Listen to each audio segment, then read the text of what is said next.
ଜାପାନରେ ଶକ୍ତିଶାଳୀ ଭୂମିକମ୍ପରେ ଜାପାନରେ ସୁନାମି ମାଡ଼ି ଆସିଲା। ଉଚ୍ଚ ଜୁଆର। ଆଜି ଜାପାନରେ 7.5 ତୀବ୍ରରେ ଭୂମିକମ୍ପ। ସୁନାମି ଆଲର୍ଟ ଜାରି। ବହୁତ ଜନଜୀବନ ନଷ୍ଟ ହୋଇଛି। ନବବର୍ଷରେ ଓଡ଼ିଶାବାସୀଙ୍କୁ ମୁଖ୍ୟମନ୍ତ୍ରୀଙ୍କୁ ଭେଟି ଶୁଭାରମ୍ଭ ହେଲା ମେଟ୍ରୋ ରେଲୱେ ପ୍ରକଳ୍ପ। ନବବର୍ଷରେ ମିଳିଲା ଖୁସି ଖବର। ଏଲ୍ପିଜି ସିଲିଣ୍ଡର ମୂଲ୍ୟ ଦେଖନ୍ତୁ କେତେ ହେଲା ଶସ୍ତା। 2024ରେ ଭବିଷ୍ୟବାଣୀ ଚୀନ କରିବ ଯୁଦ୍ଧ। ବିଶ୍ୱର ଅନେକ ସ୍ଥାନରେ ଦେଖାଦେବ ବନ୍ୟା ଏବଂ ମରୁଡ଼ି। ଜଗା ଦର୍ଶନ ପାଇଁ ଯାଉଛନ୍ତି କି? ଜାଣିନିଅନ୍ତୁ ଆଜିଠୁ ବଦଳିଲା ଏହିସବୁ ନିୟମ। 12 ମିଟର ଚଉଡ଼ା 84 ମିଟର ଲମ୍ବା ବିଶିଷ୍ଟ ସେ ଟନେଲରେ ଭକ୍ତମାନଙ୍କ ପାଇଁ ସ୍ୱତନ୍ତ୍ର ବ୍ୟବସ୍ଥା ରହିଛି। 4ଟି ବିଷୟରେ ମାଷ୍ଟର ଡିଗ୍ରୀ, କିନ୍ତୁ ଗଳିକୁ ଗଳି ବୁଲି ବିକୁଛନ୍ତି ପରିବା ପ୍ରଫେସର। ନୂଆବର୍ଷରେ ଆଜିଠୁ ଲାଗୁ ହେଲା ନୂଆ ନିୟମ। ସୁକନ୍ୟା ସମୃଦ୍ଧି ଯୋଜନାରେ ବଢ଼ିଲା ସୁଧହାର। କାର୍ଡ଼ କିଣିବା ପାଇଁ ଦରକାର ପଡ଼ିବ ନାହିଁ।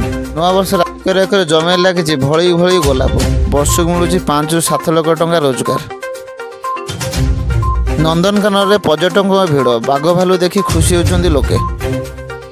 ଡିସେମ୍ବର ମାସରେ ମଦ ବିକ୍ରି ରେକର୍ଡ, ଯେଉଁଥିରେ ପ୍ରାୟ 19,40,000 ମଦ ବୋତଲ କ୍ରୟ କରାଯାଇଥିଲା।